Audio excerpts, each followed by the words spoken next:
అందరికీ నమస్కారం. మనం ఎవరినైనా తిట్టినా కొట్టినా పాతాళానికి తొక్కేస్తామంటాం.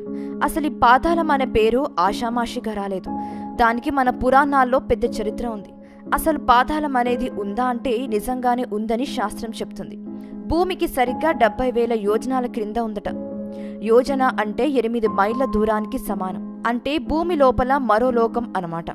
అక్కడే నాగలోకం కూడా ఉంది. ఆ నాగలోకానికి శ్రీకృష్ణుడు శివుడు కూడా వెళ్లేవారట. ఎందుకంటే నాగలోకాన్ని ఏరిన వాసుకి శివుడిని కృష్ణుడిని ఆరాధించేదట. పైగా శివుడు మెడలో ఎప్పుడు నాగపాము ఉంటుంది. ఇదే నాగవాసుకి అంటే కింగ్ ఆఫ్ నాగాస్ అన్నమాట.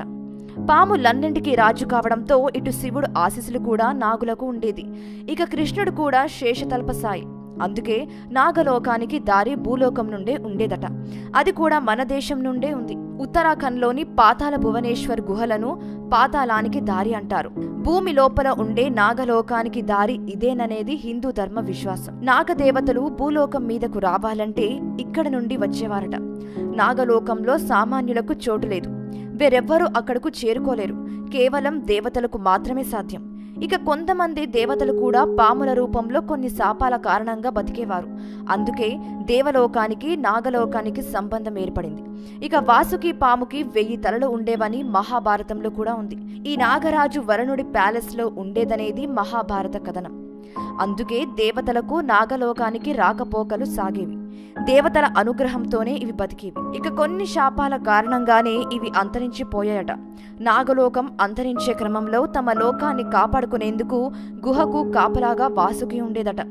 ఇక లోకం అంతమయ్యాక ఆ పాము కూడా ఈ గుహకు కొద్దిగా లోపలే చనిపోయిందట. అందుకే ఆ పాము రూపం ఇంకా అక్కడ ఉంది. ఆ రూపం పాములకు రాజుగా ఉన్న వాసుకిదని నమ్మకం. అయితే నాగలోకం అంతమైనా కూడా నీకు నా మెడలో ఉన్నంత వరకు ప్రాణం అనేది పోదనే శివుడు ఇచ్చిన వరంతో మళ్ళీ ప్రాణం పోసుకుందట. అలా నాగలోకంకు విశేషమైన చరిత్ర ఉంది.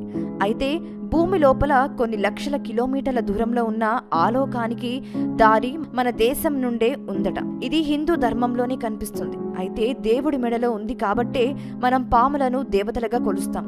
నాగపంచమి రోజున కూడా పూజలు కూడా చేస్తాం, ఆశీస్సులు పొందుతాం. ఇక సర్పయాగం అనేది కూడా దోషాలు పోవాలని మనం చేసుకుంటుంటాం.